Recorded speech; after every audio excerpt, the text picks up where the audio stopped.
सभी को मेरी तरफ से नमस्कार। पदासीन सभी मेरे वरिष्ठ और आदरणीय सदस्यगण, विदेश्वरी मामा जी और परिवार जो विद्यालय परिवार है उसके समस्त स्टाफ, मेरे युवा साथी, यहाँ उपस्थित अन्य सभी अभिभावक और गणमान्यजन और सबसे अधिक मेरे प्यारे छोटे बच्चों, आप सभी के बीच यहाँ के मुझे बहुत प्रसन्नता हो रही है और मैं बहुत खुश हूँ कि मुझे यहाँ मामा जी ने बुलाया। कहा जाता है कि अगर आपको लाइवली, एंथुजियास्टिक और एनर्जेटिक रहना है तो you should always have a company of the younger people. मतलब आप अगर जीवन में ऊर्जावान रहना चाहते हैं तो हमेशा आपको खुद को अपने जो युवा हैं या छोटे बच्चे हैं उनके बीच रखना चाहिए। और मैंने ये आके महसूस किया भी कि जो जिस तरह से बच्चों ने प्रस्तुति दी अभी, हमारी जो लड़कियां हैं, छोटी छोटी बच्चियां हैं, खासतौर पर उन्होंने वो बेहद प्रभावशाली था। और बच्चियों की परफॉर्मेंस के लिए बहुत बहुत उनको शुभकामनाएं पहले तो। और मैं सच बताऊं तो यहाँ आने का जो मेरा फैसला था बहुत हद तक इस वजह से भी मैंने लिया कि मुझे अच्छा लग रहा था कि हाँ स्टूडेंट्स के बीच मुझे आने को मौका मिल रहा है। वार्षिकोत्सव आपके स्कूल का मनाया जा रहा है। मैं चाहूँगी खासतौर पे जो बच्चे हैं और हमारे युवा साथी हैं वो सुने।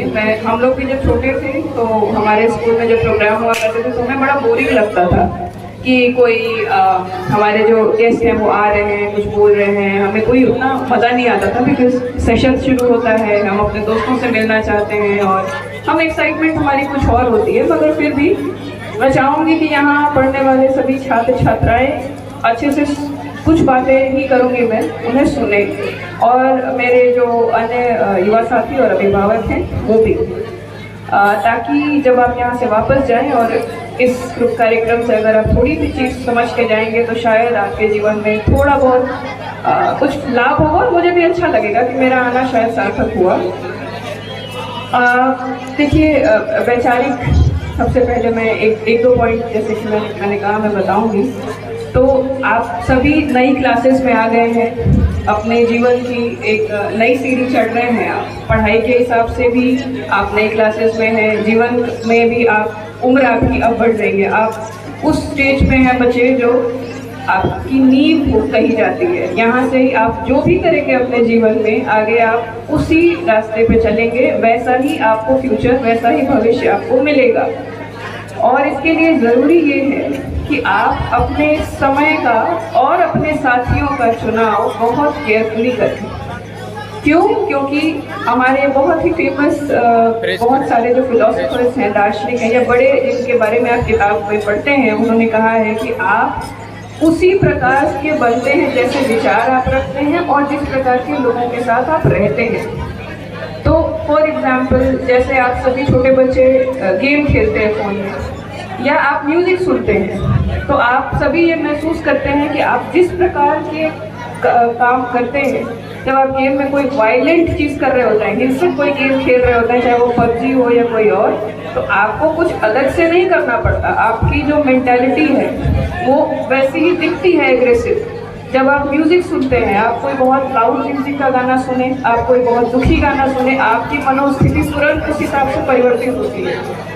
तो इसलिए मैं ये कहना चाहती हूँ कि आप सबसे पहले अपना समय निर्धारित करना सीखें, यानी शासन को पालन करने का, यानी डिसिप्लिन में रहने का आपका टाइम है। आप खेलें कूदें, बिल्कुल मज़े करें, लेकिन सब कुछ एक समय से और सोच समझ के करें। दूसरी चीज़ जो अहम है आप बच्चों के लिए, वो मैं चाहूँगी कि आप इस पर ध्यान दें कि आप अपने ड्रीम्स को हमेशा बड़ा रखें।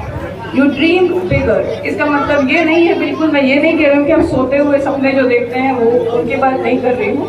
आई am talking about aiming for higher things, aiming for bigger things. जीवन में आप जो सोचेंगे, you become what you dream of. ये हमारे जो पूर्व राष्ट्रपति श्री APJ अब्दुल कलाम, उन्होंने भी कहा था कि आपको वो सपने देखने पड़ते हैं जो कल के दिन में वास्तविकता में परिणित होते हैं, या जो वास्तविकता में आपको मिलेगा जो चीज़, उसको आप सपने उसके